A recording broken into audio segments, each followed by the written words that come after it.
To Pytorch, and in this video we'll get introduced to Pytorch. So what is Pytorch?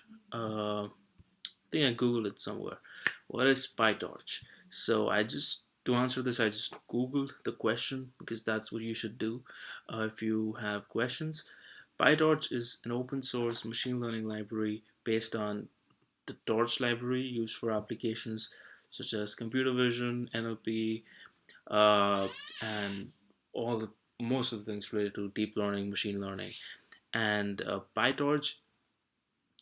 What we'll be looking at in this video is PyTorch based on Python. So we'll be using PyTorch like a Python library, which is very similar to NumPy. Uh, the difference is that instead of having NumPy objects, which we have in the NumPy library, we have tensors in the PyTorch library. So the the objects in NumPy are, I think, arrays, and the objects in PyTorch will be called tensors. So there is certain difference in performance when we use Torch tensors instead of NumPy arrays. We could do the same task in NumPy arrays, but the Torch tensors are optimized and can be used on GPU. So they're made or built for machine learning, deep learning algorithms, and they are built to be used on GPUs. Which is why it's good to know how to deal with tensors and what are tensors.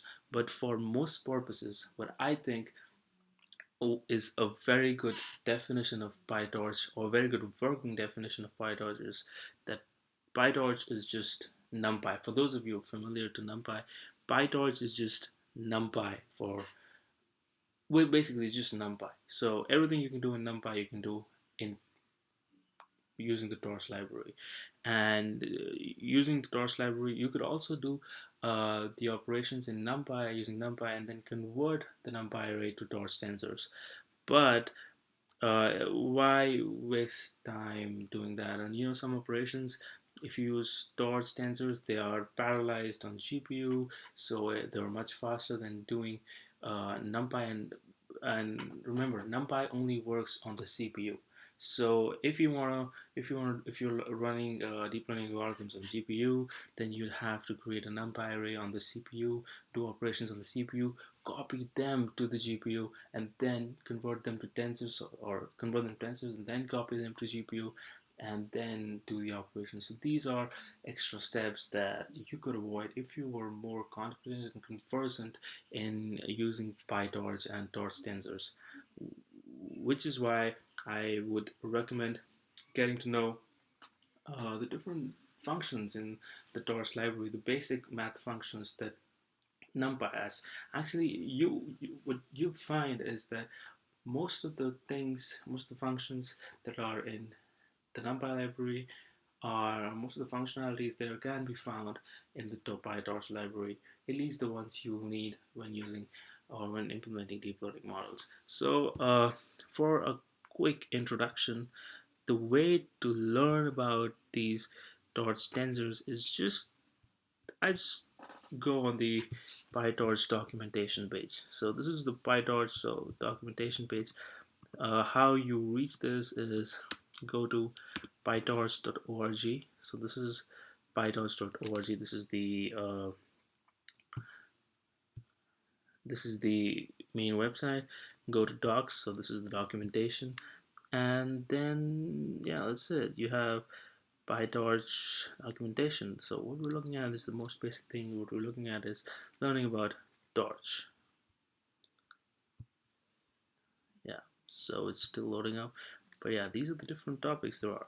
So we need to do a bunch of different things with PyTorch, and there are many different functions. For example, in Torch you have something like finding out if an object is a tensor or not. What's the data type of the object? Is it a complex or a real object? Stuff like that. So we'll be covering all these in the next video. We can slice objects, we can concatenate tensors, just like we use np.concatenate for concatenating arrays. We just concatenate tensors here, and we can do a bunch of different things. We have math operations like we can take absolute values of the entire tensor, we could take cost, we could add to tensors, stuff like that.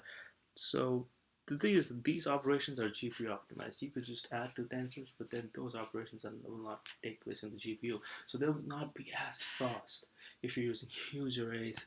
For example, you have a weight matrix, which is, I don't know, which probably has a million elements. I mean, like any decent deep learning, even small deep learning models, a weight matrix would have a million elements. So if you want to do operations on them, like multiply or stuff like that, it's better to use torch function rather than just adding or multiplying stuff. It's still fast, but it will not be an operation taking place on the GPU. So there are a bunch of different functions, some of which we'll go through in the next video. And just to familiarize yourself with Pytorch and basic torch functions. And remember, Pytorch is just NumPy, but better. It's NumPy for deep learning, and it has all the functions, all the functionalities that NumPy has, but it's tailor-made for deep learning.